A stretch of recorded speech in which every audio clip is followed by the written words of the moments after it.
now look at the background for the Johannine Epistles, that is 1st, 2nd, and 3rd John, and for the little letter by Jude. So, first of all, Johannine Epistles. For 1st John, the author does not identify himself, but the language and the writing style of this letter is very similar to that of 2nd and 3rd John and the Gospel of John. And so the author of 2nd and 3rd John also identifies himself as the elder. Now, neither the Gospel of John nor 2nd and 3rd John claim that they are from John. But since the Gospel of John was identified as coming from John the Apostle, and since 2nd and 3rd John had the same language as the Gospel of John does, emphasizing the same kind of ideas about walking in light, concerns about darkness, concerns about truth.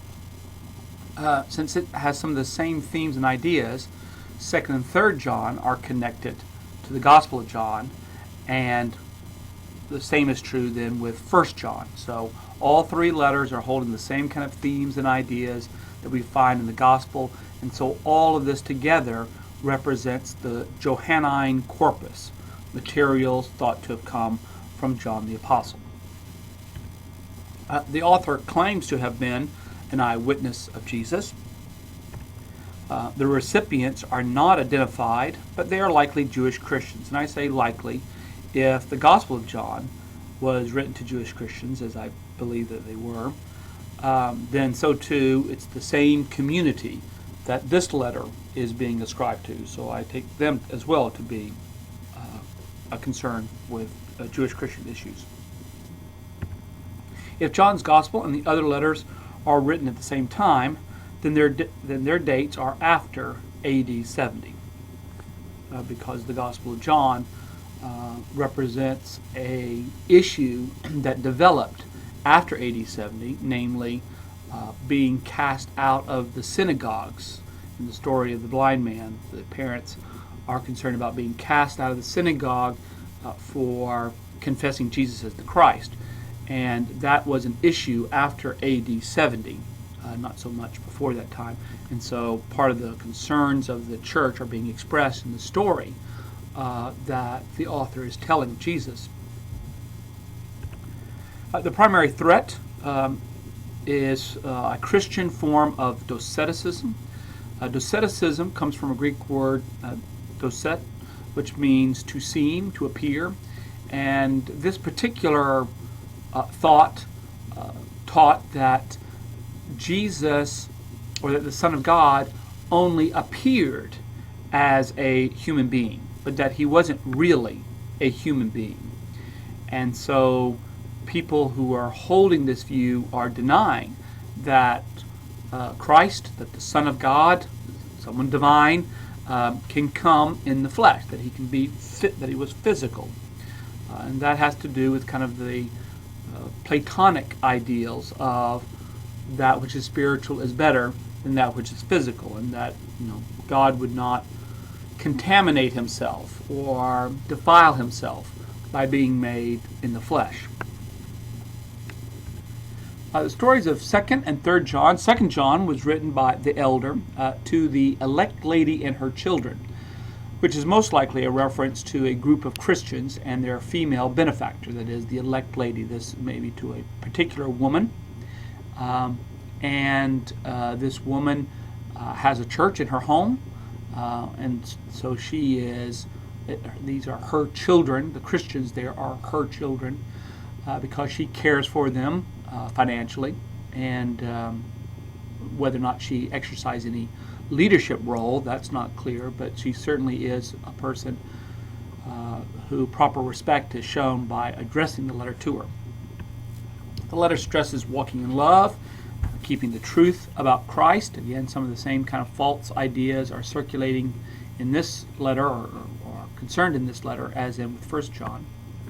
3rd John was written by the elder to a person by the name of Gaius. We don't know very much about Gaius, but we do know that this letter praises Gaius for his hospitality the way in which he receives Christians, particularly itinerant Christian prophets, more likely, and those that the author sees as legitimate prophets, or those that he sees as legitimate teachers. This Gaius is showing hospitality to them, but he condemns a Diotrephes who doesn't recognize either the elder's authority and doesn't show this hospitality. In other words, doesn't receive, welcome, approve of these kind of wandering Christian itinerant prophets or speakers. And so Diotrephes is seen as a kind of a negative example of what Christians should do, and Gaius is shown as the proper example of hospitality. Jude is very interesting little book. Jude is the brother of James, identifies himself as that, which would also mean he is the brother of Jesus. This is not James the apostle. This is James the brother of Jesus, most likely.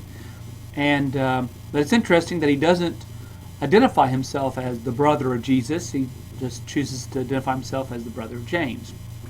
He writes to an unspecified group of Christians.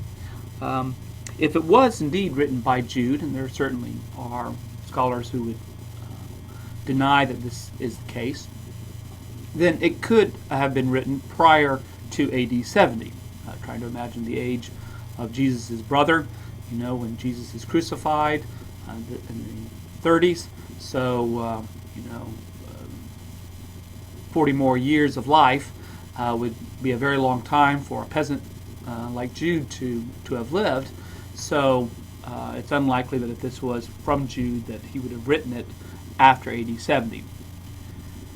But it's hardly likely that it would have been written after AD 90. And AD 90 is when we have the Roman persecution of Christians, and no such concern about Roman persecution seems to be reflected in this letter. Jesus' apostles do seem to belong to the past, verse 17. We don't know when the other apostles were martyred or killed or died. We know that Peter and Paul were martyred in the 60s.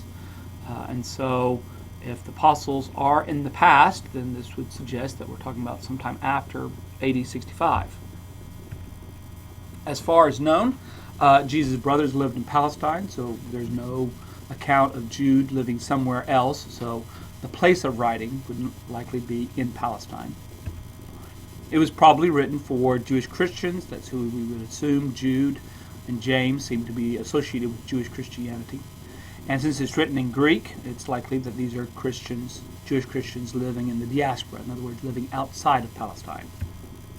The letter urges Christians to contend for the faith against false teachers who pervert the grace of God, meaning they act immorally and they deny Jesus. In the way in which they deny Jesus, denying that he is the Christ, they may even, may not deny Christ, may not deny a Son of God, but they might deny the physicality of Christ in Jesus. And so that's why they are the false teachers. This gives us a little bit of a background then into the Johannine Epistles and to the little letter by Jude.